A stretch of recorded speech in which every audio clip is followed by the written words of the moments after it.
नमस्कार, केशव राय विश्व हिंदी अकादमी मुंबई की ओर से। विश्व हिंदी अकादमी मुंबई ने साहित्य और सिनेमा पर कई कार्यक्रम किए हैं, जिसमें देश के बड़े बड़े साहित्यकार, कला समीक्षक, फिल्म समीक्षक और कई लोगों ने उसमें भागीदारी की और अपनी अपनी बात रखी कि साहित्य और सिनेमा का क्या संबंध है। बहुत पुराना संबंध है वैसे तो, लेकिन सिनेमा के कथानक के लिए कोई ना कोई कथा और कहानी जरूर होती है, चाहे वो साहित्यिक कृतियों का आधार हो, पत्र पत्रिकाओं से ली गई हो, या सिनेमा के लिए कहानी विशेष रूप से गढ़ी गई हो। तो हमारे भारत में जैसे कि गुलशन नंदा बहुत बड़ा नाम है, उनकी करीब 10 से अधिक उपन्यासों पर फिल्म बनी है। झील के उस पार, काजल, कटी पतंग और खिलौना और बाकी कई फिल्में हैं। इसी प्रकार से अंग्रेजी के जो लेखक और नाटककार हैं, हेमलेट, उनका एक हेमलेट है, उस पर कई अलग अलग नामों से फिल्में बनी हैं। तो भारत में जो साहित्यकार हैं, उनकी कृतियों पर फिल्म बनाना एक जोखिम भरा काम तो होते हुए भी फिल्मकारों ने साहित्यिक कृतियों के सिनेमाई नज़र से परखने का प्रयास किया।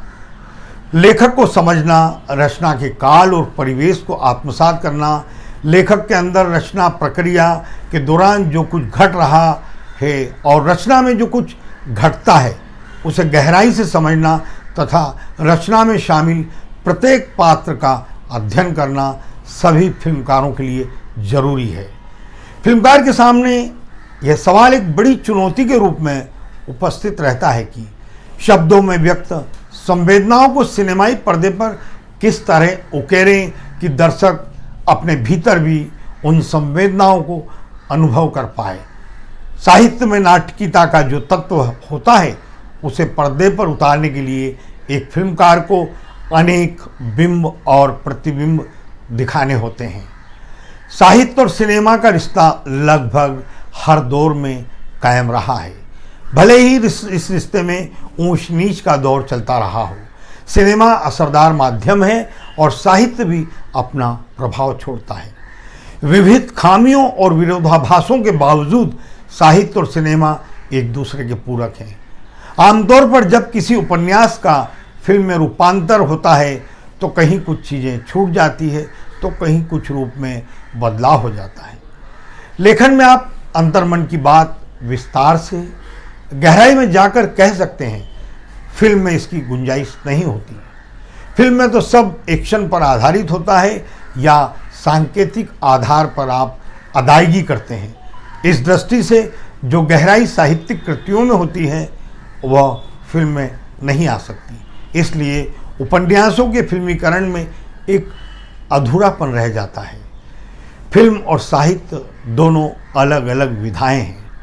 कुछ साहित्य कृतियों पर साहित्यकारों के जो कृतियों पर जो फिल्में बनी हैं उनमें प्रेमचंद, शतरंज के खिलाड़ी, फणीश्वर नाथ रेणु, तीसरी कसम, कमलेश्वर द बर्निंग ट्रेन व आंधी, अमृता प्रीतम पिंजर, महाश्वेता देवी 1084 की माँ, राजेंद्र सिंह बेदी दस्तक, विजयदान देथा पहली, भगवती चरण वर्मा चित्रलेखा, धर्मवीर भारती सूरज का सातवां घोड़ा, रविंद्रनाथ टैगोर चोखेर बाली, भीष्म साहनी तमस, मनोहर श्याम जोशी मंजिल, हेराम पापा कहते हैं, हबीब तनवीर चरणदास चोर, मोहन राकेश उसकी रोटी, आषाढ़ का एक दिन, अमृतलाल नागर कुंवारा बाप, उलझन, Jhumpa Lahiri namesake, Ramesh Bakshi 27 down, Vibhuti Bhushan Bandyopadhyay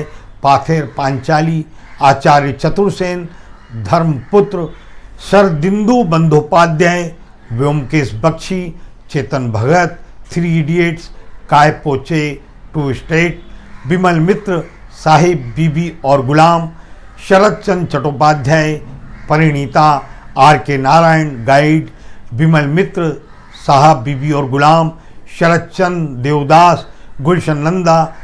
12 superhit फिल्में जैसे कि मैंने बताया है आपको पहले ही, खिलौना, झील के उस पार वगैरह वगैरह, राजेंद्र यादव, सारा आकाश, इस्मत चुगताई, गर्म हवा, मनु भंडारी, रजनी गंधा, केशव प्रसाद मिश्र, नदियाँ के पार। इस तरह से फिल्में और भी जो साहित्यकारों की कृतियों पर फिल्में हैं वो अगली लिस्ट में, अगले दौर में मैं आपको बताऊंगा। लेकिन ये कड़ी चुनौती होती है, और इस चुनौती को जब फिल्मकार किसी कृति पर बनाता है तो उसको वो अपनी लिबर्टी भी लेता है, और वो लिबर्टी लेने से जैसा कि मैंने बताया कई चीज़ें छूट जाती हैं और कई नई चीज़ें अच्छी जुड़ती भी हैं।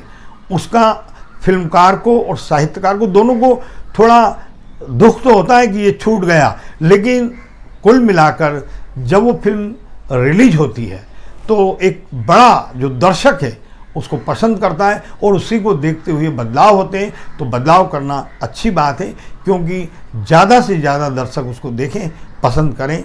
धन्यवाद, नमस्कार।